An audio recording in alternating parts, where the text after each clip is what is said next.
رمضان شریف میں 3-4 چیزوں کا خاص خیال رکھنا ہے ہم نے، خاص۔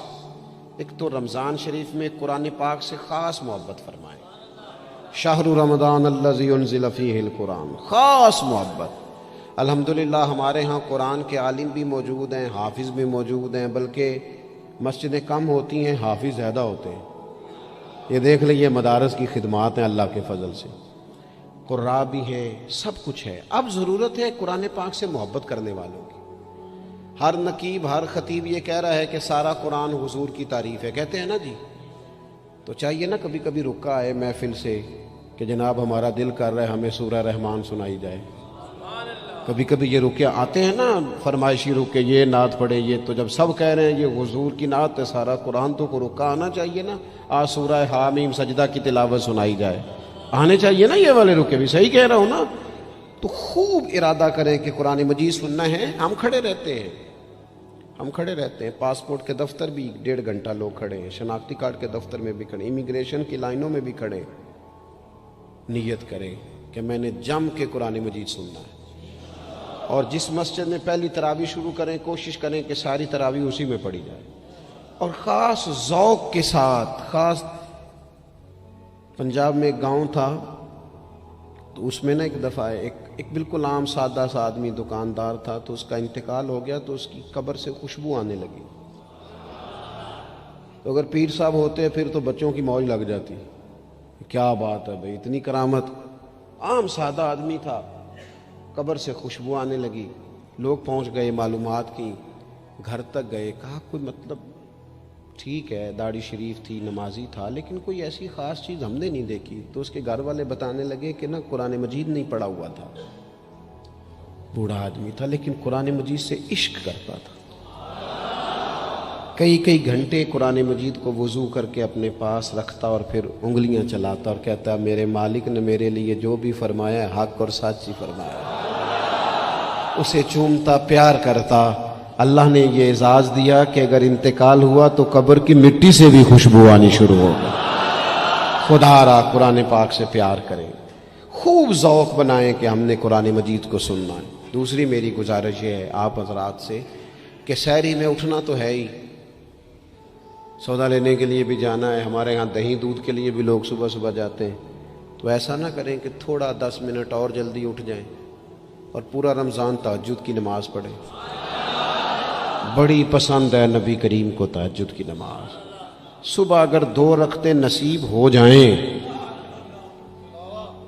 تو نبی کریم علیہ السلام نے فرمایا جب جوان آدمی تہجد کے لیے کھڑا ہوتا ہے تو اللہ فرشتوں کے سامنے فخر فرماتا ہے۔ یہ ضرور عادت بنائیں، صبح جن لوگوں کو چند نفل نصیب ہو جائیں اور پھر وہ دعا مانگیں، ایک تو رمضان پھر تہجد کا ٹائم، اس ذوق کو۔ اور تیسری گزارش میری یہ ہے، غریب آدمی جو ہوتا ہے وہ سمجھدار نہیں ہوتا، چونکہ عقل مند ہونے کے لیے تو پیسے ہونا بھی تو ضروری ہے نا۔ میں نے دیکھا ہے کہ بالکل ان پڑھ آدمی ہو لیکن سیٹھ ہو نا، تو بڑے بڑے سیانے لوگوں کو نصیحتیں کر رہا ہوتا ہے اور اس کی سنی بھی جا رہی ہوتی۔ میری غربت نے کیا مجھ کو زمانے میں بدنام، تیری دولت نے تیرے عیب چھپا رکھے۔ یہ نا غریب آدمی، اگر سیانے ہوتے تو وہ بھی مالدار نہ ہوتے، یہ نہیں سمجھدار ہوتے، یہ بیچارے کمزور ہی اس لیے رہ جاتے ہیں کہ ان کو چالاکیاں، تیزیاں الا ماشاءاللہ نہیں آتی۔ تو کئی دفعہ غریب تکلیف بھی دیتا ہے، جب آپ کچھ بانٹنے لگتے ہیں، جب کچھ آپ دینے لگتے ہیں تو کچھ چیزیں محسوس بھی ہوتی ہیں۔ بندہ دیکھ کر خیرات نہ کریں، اللہ کی رضا دیکھ کر کریں۔ ہمیں صحیح حدیث میں اس شخص کا تذکرہ بھی ملتا ہے جس نے آ کے نا محبوب کی چادر کو کھینچا تھا، یہ بخاری میں، اور گردن مبارک پہ نشان پڑ گیا تھا۔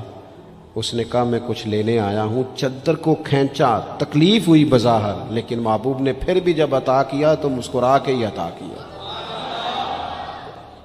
غریب آدمی تکلیف میں ہے، مہنگائی نے آزمائش پیدا کر دی ہے۔ تھوڑے سے امیر لوگ اگر اپنے اخراجات میں کمی لائیں، اگر جو عید پر 6 جوڑے بنواتا ہے وہ 2-4 سے گزارا کر لے، تھوڑا سا اپنے اخراجات کو کم کر کے صرف اپنے رشتہ داروں میں، اپنے دائیں بائیں تھوڑی سی توجہ کریں۔ اور ایک بات کا ضرور خیال فرمائیں،